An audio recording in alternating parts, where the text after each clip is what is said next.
नमस्कार दोस्तों, आप सभी को नया साल 2026 बहुत बहुत मुबारक हो।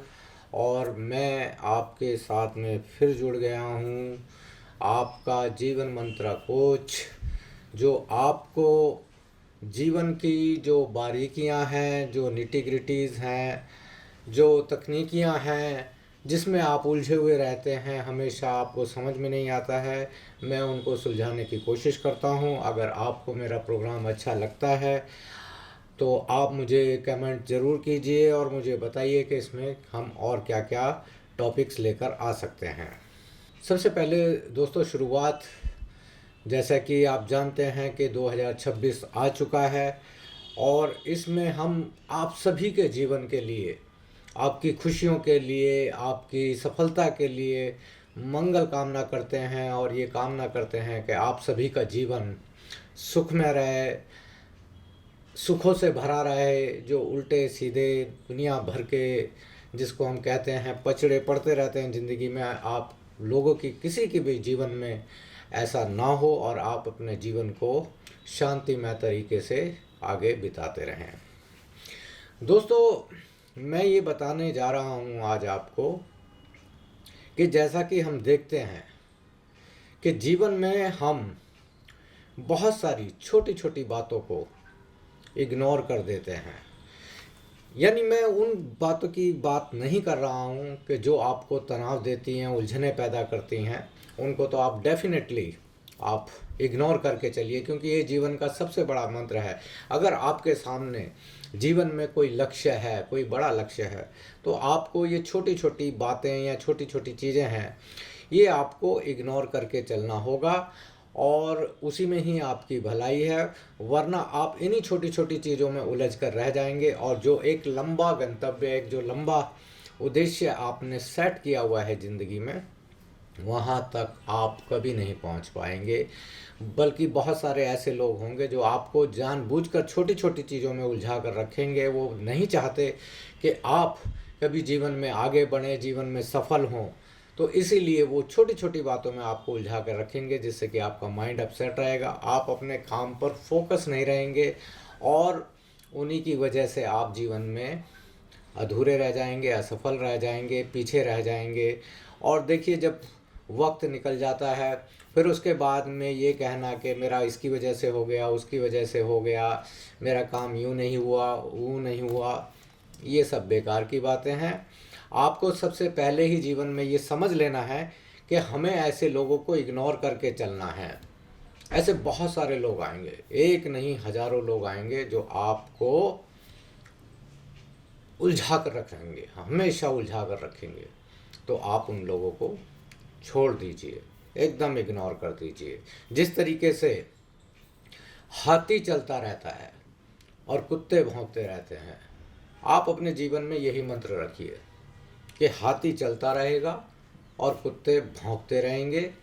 आप जो लोग इधर उधर की बातें करते हैं, वो कभी आपके घर के ऊपर, कभी आपके कपड़ों के ऊपर, कभी आपके व्यवहार के ऊपर इधर उधर के वो सवाल उठाएंगे, या छोटा सा एकदम, जिसको कहते हैं ना, वो पिंच मार देते हैं और फिर आप उसी में उलझ जाते हैं। तो ऐसा आपको बिल्कुल नहीं करना है। दूसरी बात कि जीवन में हम बहुत ज़्यादा समय उन छोटी छोटी ज़िंदगी की खुशियों को हम इग्नोर करके चलते रहते हैं कि जो वो हमारे जीवन का एक बहुत बड़ा हिस्सा होती हैं। हम ये सोचते रहते हैं कि कोई बहुत बड़ी खुशी हमारे जीवन में आएगी, कोई बहुत बड़ा कोई वरदान हमको ईश्वर से मिल जाएगा, कोई बहुत बड़ी एकदम कोई अपार खुशी आएगी और उसी में हम खुश होंगे, उसी में ही हंसेंगे, वरना हंसना नहीं है। तो वैसे में आप बहुत बड़ी गलती करते हैं।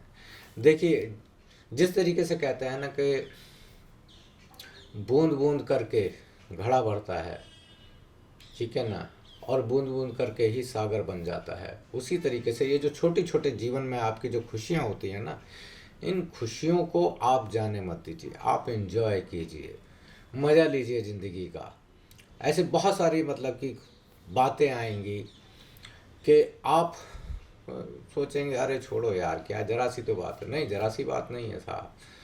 आप ये देखिए कि जब समय चला जाता है, फिर उसके बाद में आप खुद ब खुद अकेले में कभी रात को सोते समय सोचते हैं कि अरे क्या वक्त था वो हमने एंजॉय नहीं किया, वो पल हमारा गुजर गया, वो मेरा साथी था, वो मेरा दोस्त था, वो कितना प्यारा था, कैसी कैसी बातें करता था। फिर आप वो छोटी छोटी बातें याद करते हैं। तो याद करने से और पछताने से, यानी पछतावे के रूप में याद करने से क्या फ़ायदा है? आप इससे अच्छा है कि आप उस पल को जिएं, खुश रहें, ठीक है। और जीवन में बहुत सारी ऐसी चीज़ें हैं, ज्ञान है। आप जीवन में ज्ञान प्राप्त करने के लिए स्कूल के अलावा, अपने आध्यात्मिक गुरुओं के अलावा, अपने दूसरे लोगों के अलावा, जिससे दोस्तों में, रिश्तेदारों में सुनते हैं, उनके अलावा बहुत सारी ऐसी छोटी छोटी बातें होती हैं जो आप सोच सकते हैं, सीख सकते हैं। ये ज़रूरी नहीं है कि जीवन को सीखने के लिए आपको कोई बड़ी बड़ी पुस्तकें ही पढ़ना है, आपको कोई ग्रंथ नहीं पढ़ना है, क्योंकि ये इंसानी जीवन इतना छोटा है कि आप चाहें भी तो दुनिया भर की समस्याओं को समझ नहीं सकते, उनका समाधान भी नहीं कर सकते और उनको बदल भी नहीं सकते। तो सबसे अच्छा तरीका ये है कि आप जीवन में खुद ब खुद खुश रहिए, अपने आप को बदलिए। आपके बदलने से आपके आसपास का माहौल बदलेगा, आपके परिवार का माहौल बदलेगा और धीरे धीरे समाज में परिवर्तन भी आ जाएगा। मैं अभी अभी गुरु ग्रंथ साहिब जी को मैं देख रहा था और फिर साथ में ही मुझे एक छोटी सी लाइन मुझे पढ़ने को मिली। गुरु नानक देव जी का एक छोटी सी लाइन वो मुझे पढ़ने को मिली और मैंने पढ़ भी ली, याद भी कर ली। लेकिन जब मुझे उसका मतलब समझ में आया तो मैं तो हैरान हो गया कि एक छोटी सी लाइन में, गुरु ग्रंथ साहिब जी की एक छोटी सी लाइन में, मतलब पूरे जीवन का सार छुपा हुआ था। पूरे जीवन का सार के ऐसा मैंने कभी कल्पना भी नहीं की थी कि सिर्फ एक लाइन में मतलब कि 3-4 शब्दों के अंदर गुरु नानक देव जी ने इतनी बड़ी बात कह दी है कि जिसको शायद ही कोई समझता हो, या जिसके व्याख्यान, जिसके एक्सप्लेनेशंस ना जाने हो सकता है कितने विद्वानों ने दिए हों, कितनों ने करे हों, लेकिन ऐसा एक्सप्लेनेशन, अरे बाप रे। देखिए मैं अब आपको लाइन सुनाता हूँ। वो गुरु नानक देव जी कहते हैं कि पहले पंगत फिर संगत, पहले पंगत फिर संगत, यानी ये 4 शब्द हैं, सिर्फ 4 शब्द। कितना बड़ा मर्म छिपा हुआ है, पूरा सागर छुपा हुआ है इस लाइन में कि पहले पंगत फिर संगत। गुरु नानक देव जी कहते हैं कि सबसे पहले आप अपने समाज के बीच में, यानी मैं समझ रहा हूँ कि उन्होंने यही कहा है, आप अपने समाज के बीच में पहले मिलजुल कर, पंगत मतलब कि शादियों में जो पंगत लगती है यानी लाइन लगती है, वो बैठकर वहाँ पर खाना खाइए। आप साथ में बैठकर खाना खाइए। कितनी बड़ी बात है। यानी हमारे समाज की सारी समस्याओं को, जात पात धर्म सबको सुलझा दिया उन्होंने। सिर्फ एक बात ये कि पहले पंगत। अरे भाई, जब आप का कोई भी समाज होगा, कोई भी धर्म होगा, कोई भी मजहब होगा, कोई भी जाति होगी, जब आप लोग साथ बैठकर खा ही नहीं सकोगे तो फिर आप आगे क्या करोगे और समाज में क्या करोगे आप? सबसे पहले तो आपको खाना है। देखिए हमारे समाज की, भारतीय समाज की कितनी बड़ी समस्या को उन्होंने सुलझा दिया कि साथ बैठकर खाओ। यानी जो लोग साथ बैठकर खा लेंगे, जब वो साथ बैठकर खाएंगे तो वो लोग आपस में बातें भी करेंगे। संगत फिर संगत। धर्म की भी बातें होंगी, परिवार की भी बातें होंगी, खेत खलिहान की बातें होंगी, जीवन में अपनी निजी समस्याएं जुड़ी हुई होंगी, उनकी भी बातें होंगी, सारी बातें होंगी। गुरु महाराज जी का जप भी होगा और फिर सारी बातें होंगी। तो जब आप सारी बातें करेंगे तो आपको समाधान भी मिल जाएगा, आपकी समस्याओं का समाधान भी मिल जाएगा। आप जब किसी के सामने किसी को अपने लोगों के बीच में बताएंगे कि जी ये समस्या चल रही है, तो कोई समस्या का समाधान भी कर सकता है।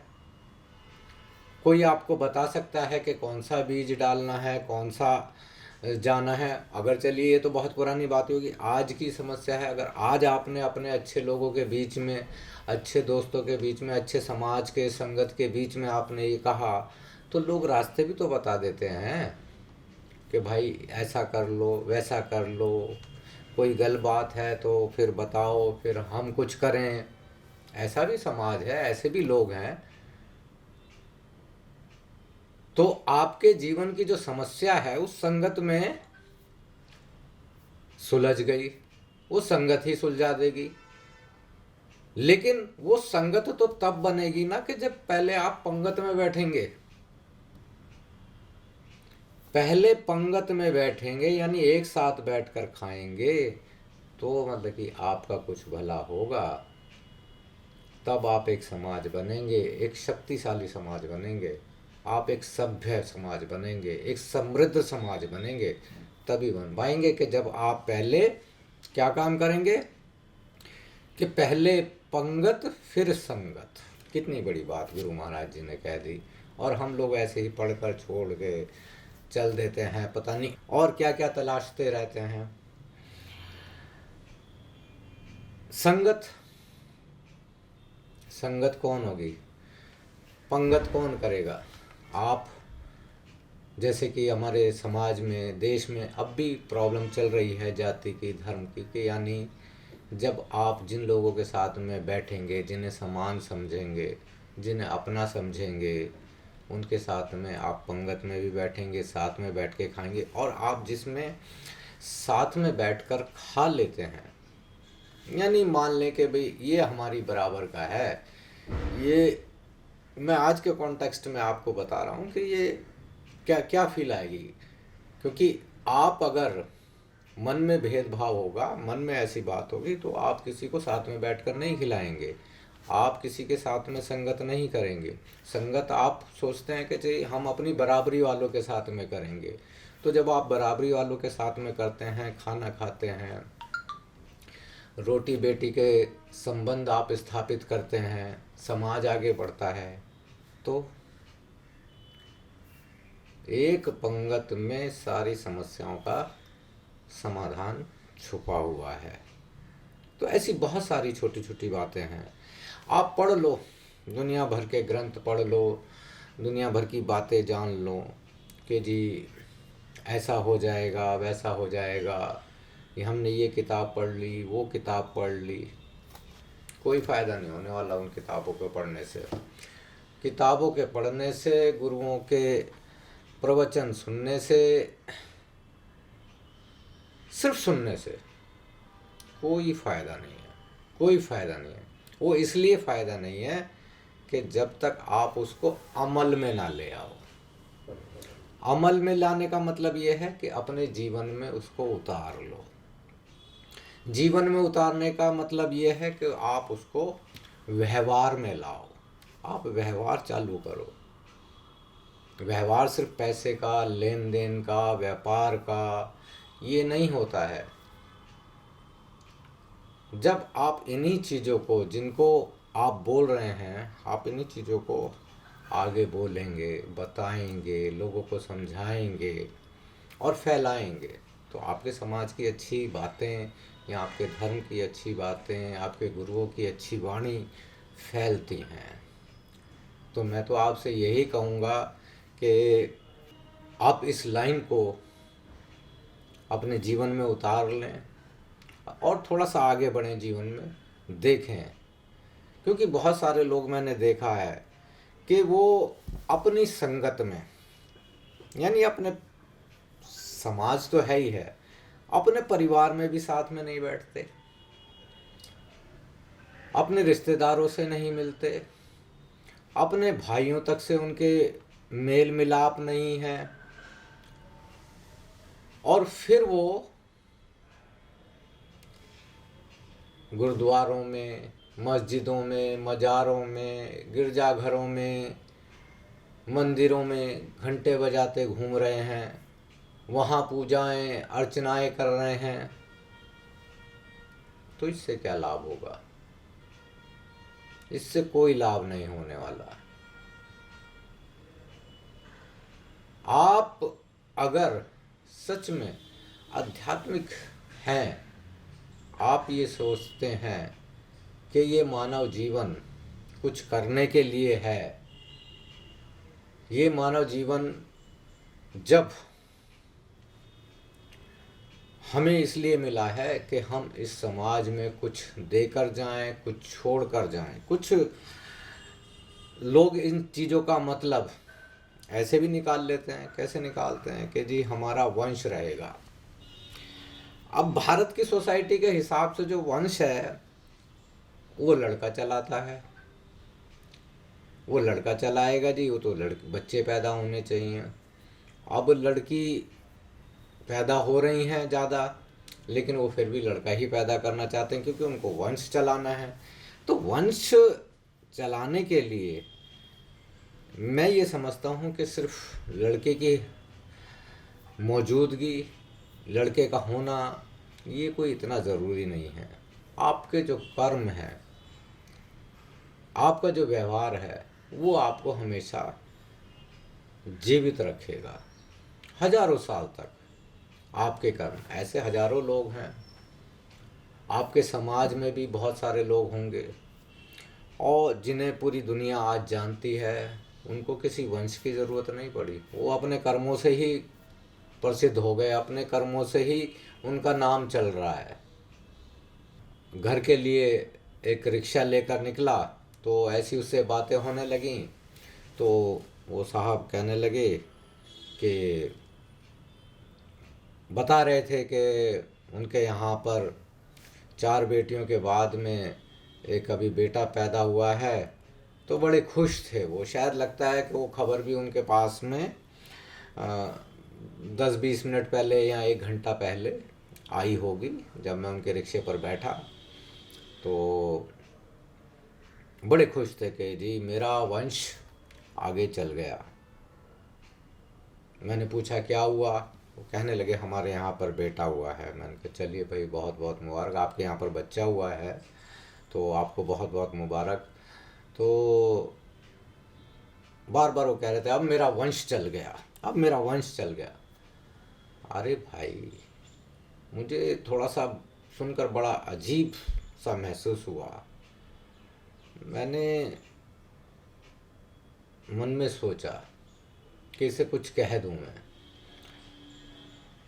फिर मैंने बहुत रोका अपने आप को, लेकिन मैंने उसको कहा, मैंने कहा भैया एक बात बताओ, आप कह रहे हो कि मेरा वंश चल गया, मेरा वंश आगे बढ़ गया, तो ये बताओ कि आप अपने बच्चे को विरासत में देकर क्या जा रहे हो? आपका वंश तो चल गया, लेकिन विरासत में क्या है? ऐसा कुछ है कि जिसकी आपको खुशी हो रही है कि आपने जोड़ लिया, आपने हजारों करोड़ रुपया जमा कर लिया, कुछ आपने लाल किला, ताजमहल कुछ ऐसा बना लिया कि जिसकी विरासत आप अपने बच्चे को सौंप कर जा रहे हैं? कुछ ऐसा है जोड़ा हुआ? नहीं जी। अरे तो जब नहीं है तो इसके लिए आप वंश चलाने के लिए आप इतने बच्चे पैदा किए जा रहे हो, तो ये वंश, क्या आपकी बेटी का डीएनए आपसे अलग हो जाएगा क्या? आपकी बेटी का भी तो डीएनए आपका ही रहेगा, आपका और आपकी पत्नी का डीएनए रहेगा। और विज्ञान के अनुसार भी वो हजारों साल तक क्या कहते हैं वही डीएनए रहेगा, अगर वंश चलाने की बात है। तो ये वंश तो नहीं चल रहा है, बल्कि इतना ज़रूर कहेंगे कि हाँ, एक मेल डोमिनेंस मतलब चल रहा है और किसी खानदान का नाम या सरनेम ऐसे चलेगा। ऐसा बिल्कुल नहीं होने वाला कि आपकी बेटी का डीएनए अलग हो जाएगा और वो खत्म हो जाएगा, तो वंश चल जाएगा। बड़ा हैरानी की सी बात थी और सोचने वाली बात थी कि ये व्यक्ति ऐसा वंश चलाने के लिए, ऐसा जीवन में क्या छोड़ कर जाएगा अपने बच्चों के लिए। वही गरीबी, मुफलिसी, निरक्षरता, मजबूरियाँ, पता नहीं उन चीज़ों का वो वंश चलाना चाह रहा है। और अगर समृद्ध है, सब कुछ है और कुछ जीवन में करने की प्रेरणा भी है, क्षमता भी है, तो नाम अपने आप रह जाएगा। उसके लिए ऐसी कोई ज़रूरत नहीं होती है किसी वंश की। तो आप जीवन में इन सब चीज़ों से, जो मेरे भाई बहन जो इन चीज़ों से परेशान हैं कि जीवन में आगे क्या होगा, उनके बाद क्या होगा, आप इन चीज़ों के बारे में बिल्कुल विचार ना करें। इन बातों से दुखी होकर आप अपने जीवन को नरक ना बनाएं। हर पल खुश रहें, हर हाल में खुश रहें। बस यही मंत्र आप अपने पास रखिए। धन्यवाद।